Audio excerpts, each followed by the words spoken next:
So that takeout staple, orange sauce, who invented it? This is a question that's nagged me for a while. See, for the most part, the American takeout menu does have its roots in actual Chinese dishes, though there are some exceptions here or there. Fortune cookies were invented in San Fran at around the turn of the century. Crab Rangoon traces its lineage back to the tiki craze of the 1950s. And Panda Express, yes, that Panda Express, claims to have invented orange chicken in its Hawaii location in 1987. But if you know where to look, you can find fried stuff smothered in orange sauce here in the Pearl River Delta. So usually I'd be quick to claim, case closed, Panda Express is full of it, this stuff comes from Guangdong. But not so fast. See, if you found yourself eating around Cantonese restaurants in Guangdong, you might be a little surprised at how dynamic some of their menus are. These aren't some sort of static temples to a frozen tradition.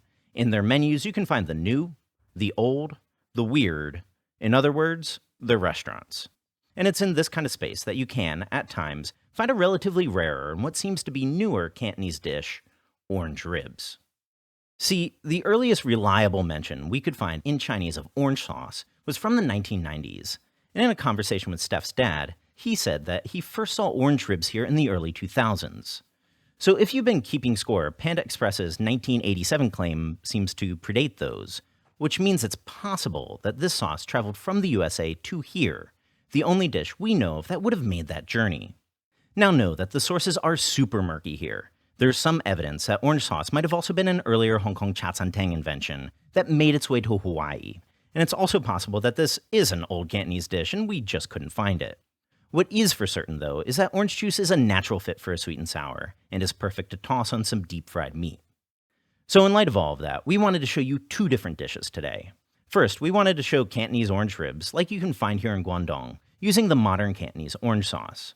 But at the same time, kind of for fun, we decided to whip up some orange chicken using that same sauce together with the deep frying method employed by sweet and sour pork because, I don't know, why not? So to get started with orange ribs, we'll need orange juice concentrate.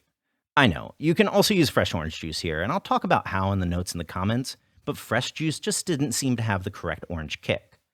So to a bowl, first toss in 30 grams of orange juice concentrate, 75 grams of water, 15 grams of white rice vinegar, 30 grams of granulated sugar, a half teaspoon salt, and a half tablespoon of instant custard. Here we're using a British brand of instant custard. It's sometimes used in these sorts of fruity Cantonese sweet and sour sauces for balance, and if you can't find it, just sub that with milk powder. Give that all a mix and set it aside. Now for the ribs. Here we're using a half kilo cut from the center of the rib, this cut being called St. Louis style spare ribs if you're America-based. Now just marinate those with a half teaspoon salt, a teaspoon of sugar, an optional sprinkle of white pepper powder, a teaspoon of liaojiu aka Shaoxing wine, and for this kind of deep fried coating, we'll also be tossing in a slurry of 2 tablespoons of cornstarch mixed with a tablespoon of water. The sort of coating that we'll be doing for these ribs is the really light sort, which is why this is marinated with the cornstarch instead of coated with it. So mix well and leave that to sit for about 30 minutes. After that time, take your ribs and give them coating with dry cornstarch.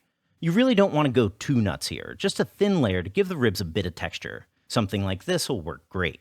I like tossing those on an oven rack as I work, and then these are good to fry. So in a wok with about 3 cups of oil, get that up to about 160 centigrade and drop in your ribs. We're aiming to fry these at about 150. Then after about 4 or 5 minutes of frying, you should be looking at an internal temperature about 76, so take them out. Now heat the oil up to a blistering 200 Celsius, give the ribs a quick 15-second dip in the hot oil, and take them out and toss on a paper towel-lined plate. So now back to the sauce. In a different pot, a pot whose seasoning you won't annihilate with an acidic sauce, toss in about a tablespoon of peanut oil and about an inch of crushed ginger. Then over a medium heat, give the ginger a quick fry till fragrant, about 30 seconds or so. Then swirl in a tablespoon of liaojiu aka Shaoxing wine. Quick mix, remove the ginger, then go in with the orange sauce. Bring that to a light boil, then toss in a slurry of a half teaspoon cornstarch mixed with a half tablespoon of water. Quick mix, and you should be looking at a sauce with a pretty syrupy consistency. So now just shut off the heat, toss in the ribs, give them a thorough coating, and out. Be sure to get every last feasible drop here, and your Cantonese deep-fried ribs are done. So right, orange chicken. This was kind of an interesting exercise. What we did for the chicken was the Cantonese method for gulu ro, sweet and sour pork.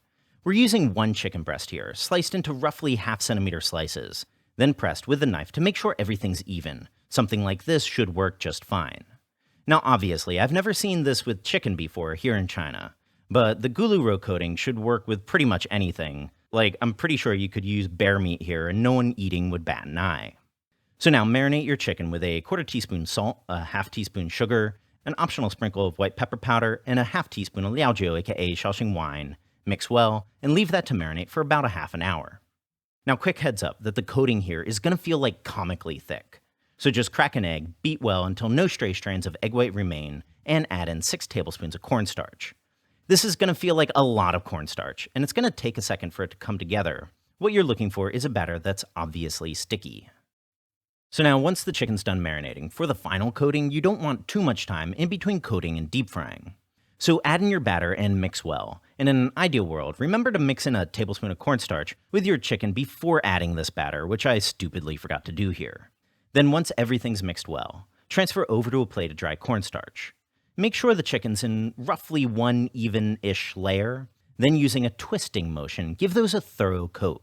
It'll all feel a bit craggly and uneven here, which is fine, that's what we want. So now get a wok of oil up to about 175 Celsius and drop in your chicken pieces. Give those a fry for about 3 minutes or until they're lightly golden brown and obviously floating. Then take them out, get the oil up to a blistering 200 centigrade, give those a 15-second dip in that hot oil, then transfer over to a paper towel-lined plate. So right, there's a number of differences between the orange sauce we're making here and the Panda Express orange sauce, so we'll leave a link in the description to the Panda Express recipe. Notably, they include soy sauce and a touch of chili flake, and they also claim to use fresh orange juice, which I'm not totally convinced of. But regardless, just drop the chicken in for a quick toss in the orange sauce, and your Frankenstein orange chicken with modern Cantonese orange sauce is done. So after deep frying, you may be a little bit scared looking at a wok of brown oil like this. But what you can do is just let the oil sit and then let the cornstarch come to the bottom. And then you strain the top part and then just toss the oily cornstarch. The cornstarch actually helps clarify the oil a little bit so that you can just keep using it.